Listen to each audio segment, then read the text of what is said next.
Ayan ho yung tanong ni Anastasia. Anastasio, syukran po sa paalala, maestro. May tanong lang po ako. Sana mapansin nyo. Paano naman po kung alaga naming minor ang paulit-ulit na nananakit sa amin? Tapos ayaw kami ibalik sa agency. Ganon na lang po ba yun? Pag sila okay lang manakit, pero pag kami ang sinasaktan, tiis-tiis lang.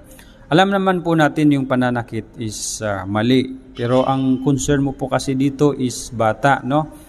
Tandaan mo, Anastasia, ang mga bata, magkakaiba po yan sila ng ugali sa mga stranger. Meron sa kanila natatakot, ayaw lumapit. Meron naman sa kanila na agresibo.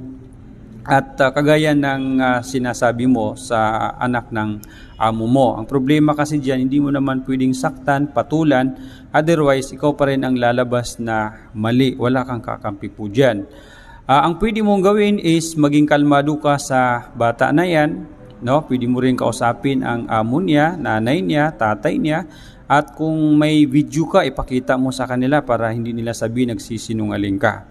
Okay? Ang sabi naman ng iba, sa simula lang ganyan ang mga bata, pero kalaunan, as long as ituring mo sila na parang anak, magbabago din po yan sila. I hope yung mga kagaya mo ay makapagbigay din po sa iyo ng advice po dito. Maraming salamat, syukran.